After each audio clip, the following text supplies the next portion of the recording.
కలిసికట్టుగా చేద్దాం. ఏమైనా ఉంటే కూడా సర్దిద్దుకుందాం, దాంట్లో ఇబ్బంది లేదు. చిన్న పొరపాట్లు ఉన్నా కూడా నేను సర్దిద్దుకుంటాం. మనం తప్పులు చేశారా? నేను చెప్తున్నా గుర్తు ల్యాండ్ మీద కూడా దాన్ని బంధం చేశారు. వాస్తవంగా పాలకుర్తి ల్యాండ్ అమ్ముకుని గుర్తులో ఉన్నాం. పాలకుర్తి ఎంత జరగలది, అది ఎంత జరగకపోతే ఏదో ఒక ల్యాండ్ ఉండాలని ఛాన్సెస్ లేకున్నాను.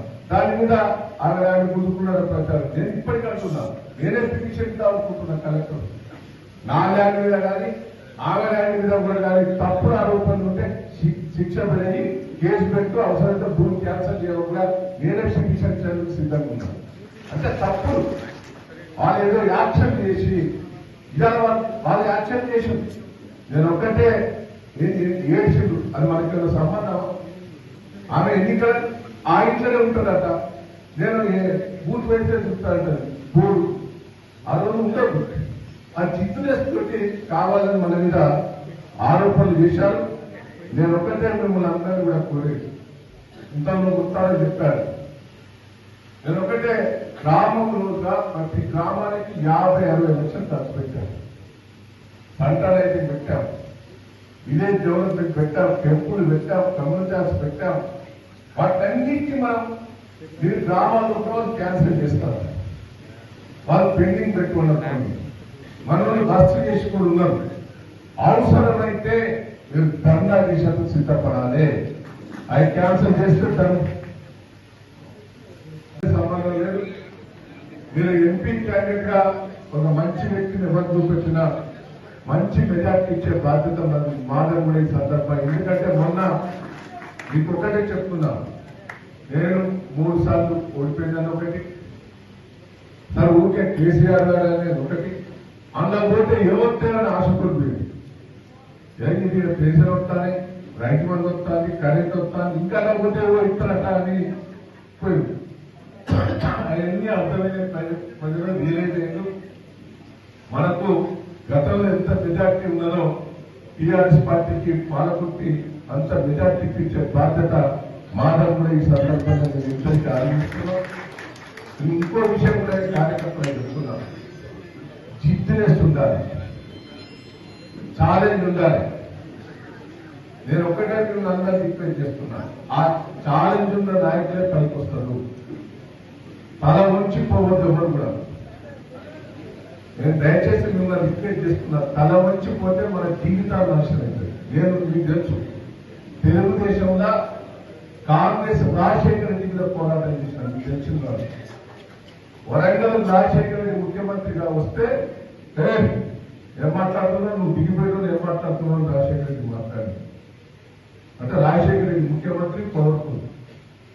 నేను ఎవరిని కూడా నేను ఎదురు అసలు తత్పక్షంగా నేను కేసీఆర్ గారిని ఎదుర్కోలేదు. పాలన మీరు అసెంబ్లీలో చూసారు.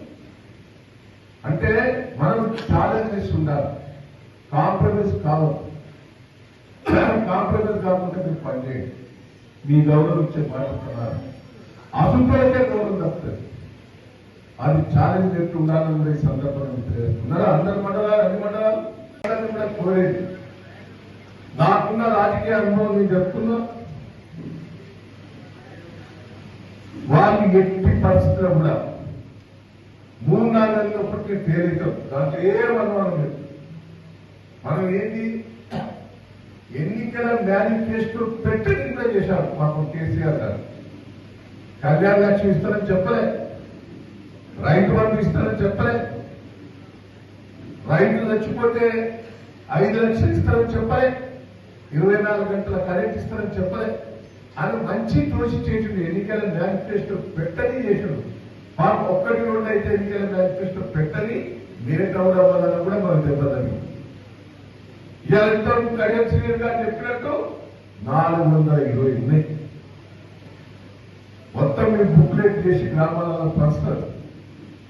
420 హామీలు వాళ్ళు ఏదో గెలుతుంది, గెలుతామా ఓడతామా అని ఇష్టం ఉన్నట్టు ఆలోచించారు.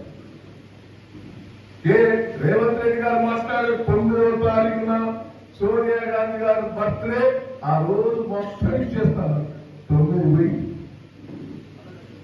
ఇంకా 3 నెలల 100 రోజులలో 10వ తారీఖు అయిపోతుంది. ఫిబ్రవరి 15వ తారీఖు.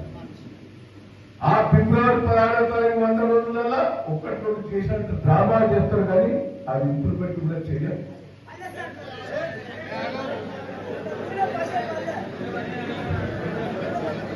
बड़ा एंटरटेनमेंट वाला आ गया बिजी सेंटर लोगों का ली ఏమే సక్కు సక్కేంద్ర సక్కు సక్కు బాయ్ బాయ్ బాయ్ బాయేంద్ర బాడ్కవ్ బాయ్ బాయ్ గిరాకొచ్చే టైం ఏంది కస్టమర్లు వస్తున్నాడు రేటు కలిపి గురి కస్టమర్లు వస్తున్నారు కదా మాత్రం పొగరు ఉంటుంది మరి తగ్గించేద్దాం పొగర్ని. డబ్బులు కట్టేస్తావేంటి కొంప తీసి లేదు కస్టమర్లు ఆపేద్దాం. పదా మరి మన బిజినెస్ స్టార్ట్ చేద్దాం.